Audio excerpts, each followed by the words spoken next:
complicated when you have to choose the correct color. If you notice, you have different colors you can change your font to.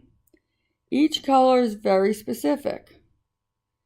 Notice how this particular one I'm on says blue gray text to lighter 40%. There are times you want to make sure you choose the specific font color they are asking for. You have a set of standard colors down here, and you have theme colors here. Depending on what theme, and we have not gone over themes, so don't worry if you don't know what themes are yet, you will have different colors to choose from. They generally work down from lighter to darker, with the main theme color being at the top. So you could, if it's telling you to find a blue-gray text too, everything in this column will be blue-gray text too, but it goes from lighter to dark. And you need to make sure you choose the correct color. Here's what I need you to know about WordArt. First of all, WordArt isn't located in the font group. It's not on the Home tab. If you go all the way down here, there's WordArt. Now, if I just click WordArt, it puts in a text box. We don't need a text box. If you're just starting off with a blank page, you can go into Insert, choose WordArt, and start from scratch. But sometimes when you're modifying the text, it wants you to change it to WordArt. So you're going to have to highlight the word or words you want, and then go to WordArt and choose what you want to choose. Once you're in WordArt, you'll notice the drawing toolbox comes up because it's taken my word that I typed on there and changed it to a text box. It will give you all kinds of choices you can do. You can change the text fill, make it a different color. You can change the outline of the word, and it's got text effects. And you can look at these later, but you've got shadow, reflection, glow, bevel, and you have a rotation that you can use that changes the way the word is.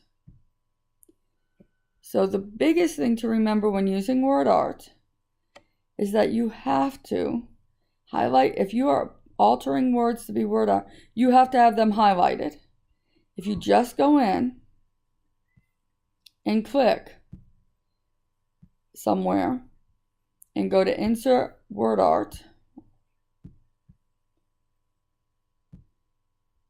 you choose the one you want. Again, there is screen tips for you.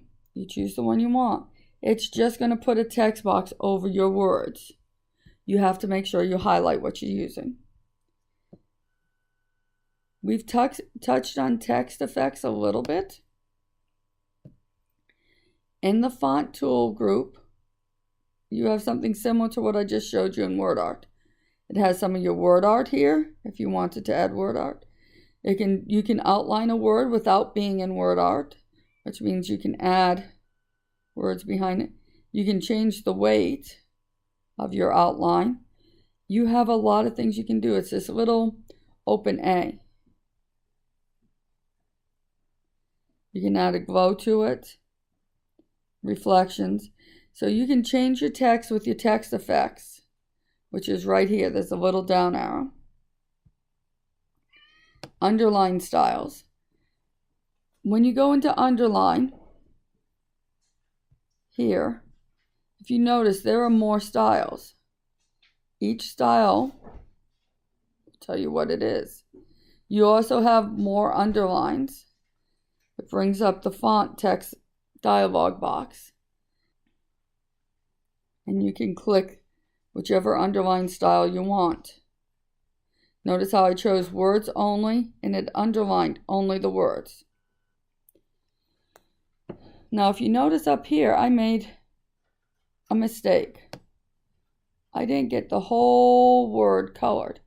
We have a lovely thing up here called Format Painter. It looks like a little paintbrush. If you click on it once, if you notice my cursor is now changed to a paintbrush. I can click and go over whatever words I want, and it'll change it to the format I chose. So let's say I wanted everything to be this font, this style right here. You can go to Format, Painter. If I click it once, it gives me the paintbrush. I get to do it once. If I double click it, it highlights. And I can do everything I want in that style. Doesn't matter where it is on the page. I can use it as long as I'm seeing that tiny little paintbrush next to my I-beam. It's very handy when you don't know what you've done or what a style is and you want to use it on other things. Along with that, over here, the A with the little red kind of line next to it is called a clear formatting. If you click that, it erases all formatting you have done on that particular line. So if I wasn't happy with the formatting on something, or I didn't know what I'd done, I can click here and clear all formatting. And it gets rid of them all. Now, we do need to go over Dialog Box Launcher. In the corner of some of the groups, you will see a little down arrow that points to the corner. If you click that, it opens a dialog box. The dialog box has everything listed in the font or in the group you're opening, plus additional things you can do. So there'll be more underline styles here. Here you can change the underline color. And then there's advanced. We're not going to get into the advanced yet, but it gives you more choices. The mini toolbar, which you get by right-clicking, this is your mini toolbar, gives you the most common choices that you can use. It's a quick toolbar. I want to remind you that you are to save your files in OneDrive. You need to go to File, Save As, and go to OneDrive. Your OneDrive pops up a little different than mine on this computer. You get what I see when I click More Options. Remember, for every lesson, you need to create a new folder. Since we're going into Lesson 3, you need to do a new Lesson 3 Projects folder and save all your work in that folder. Naming folders, if you forget to name when it pops up. So when we go into File, Save As. When we go into File, Save As, we go into New Folder. It gives you New Folder and lets you type. If you accidentally forget, you can go back, right-click, and select Rename and name it. Now remember, you have to open your folder to put your work in it.